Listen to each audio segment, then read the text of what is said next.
Hello guys, rhythm law में आपका स्वागत है और स्वागत है हैशटैग डेली 5 मिनट्स में। फ्रेंड्स, आज हम सॉल्व करेंगे ट्रांसफ़र ऑफ प्रॉपर्टी एक्ट के most important and expected question Bihar PCSJ, UP PCSJ और एमपी पीसीएसजे तीनों स्टेट के लिए। फर्स्ट क्वेश्चन बिहार जीएस से है guys. Patna was made the capital of A state by. Patna को कैपिटल किसने बनाया था फ्रेंड्स? फर्स्ट है Sher Shah, second Alauddin Hussain Shah, third Ibrahim Lodi, fourth Prince अजीम। फ्रेंड्स, इसका करेक्ट आंसर है शेर शाह। शेर शाह ने बनाया था। नेक्स्ट क्वेश्चन देखते हैं। Section 41 of TPA 1882 is the statutory application of the law of. 41 के लिए वेवर का लॉ है या law of estoppel, res judicata या रेस सब्जुडाइस। फ्रेंड्स, इसका करेक्ट आंसर होगा लॉ ऑफ एस्टॉपल। सेकंड इसका करेक्ट आंसर है। नेक्स्ट क्वेश्चन देखते हैं।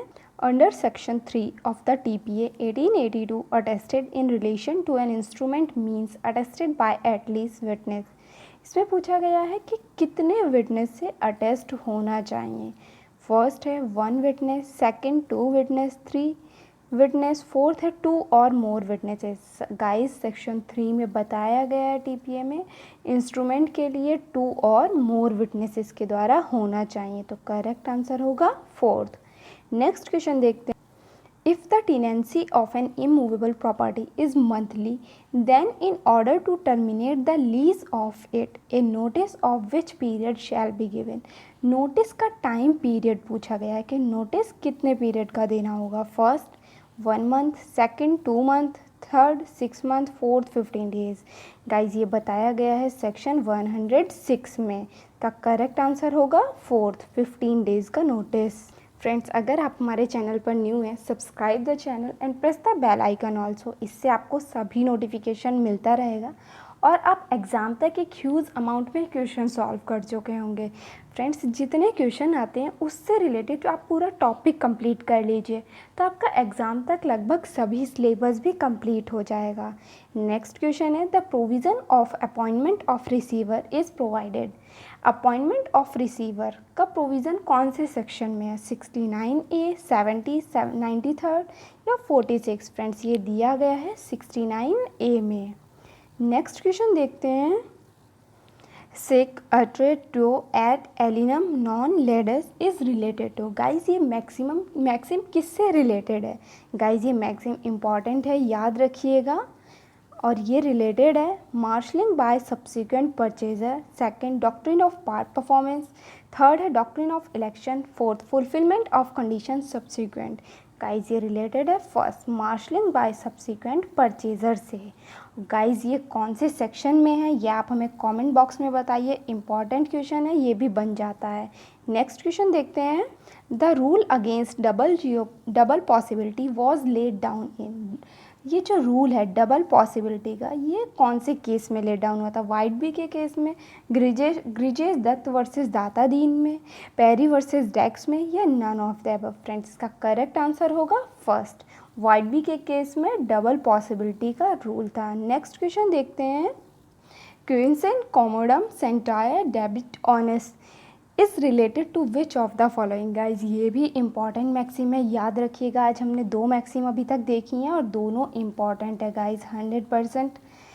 फर्स्ट, ये गिफ्ट से रिलेटेड है, लीज से रिलेटेड है, मॉर्गेज से रिलेटेड है, डॉक्ट्रिन ऑफ लीज पेंडेंस से रिलेटेड है। फ्रेंड्स, ये है गिफ्ट से रिलेटेड, ऑनरस गिफ्ट से रिलेटेड है ये। नेक्स्ट क्वेश्चन देखते हैं। Transfer of property act 1882 came into force. ये एनफोर्स में कब आया था? 1 अप्रैल 1882, 1 सितंबर 1882, थर्ड है 17 मार्च 1882 या 1 जुलाई 1882। फ्रेंड्स, ये आया था 1 जुलाई में। और हमने ये पहले भी बताया था, आप सभी एक्ट का एक चार्ट बना लीजिए कि कब इन्फोर्स में हुआ था, कब कमेंसमेंट में आए थे। गाइस, जैसे सीआरपीसी 1 अप्रैल है, 1 अप्रैल 1974, एविडेंस है 1 सितंबर 1872, एविडेंस और कॉन्ट्रैक्ट दोनों का सेम ही डेट है 1 सितंबर 1872। इसी तरह से आईपीसी, सीपीसी सभी एक्ट का बना लीजिए। टीपीए 1 जुलाई 1882 को एनफोर्स हुआ था। नेक्स्ट क्वेश्चन देखते हैं। Which of the following is actionable claim. इसमें कौन सा एक्शनेबल क्लेम है? First, claim for mesne profit, second, a right to recover profits from co sharer. Third, right to get the proceeds of a business. Fourth है copyright of the work of skill. Friends, ये आप हमें comment box में बताइए कौन सा actionable claim है। और जो एक साथ ये भी याद रखिए कि ये जो बाकी के तीन हैं वो एक्शनेबल क्लेम नहीं है, क्योंकि अदर क्वेश्चन में ये भी पूछा जा सकता है कि कौन एक्शनेबल क्लेम नहीं है।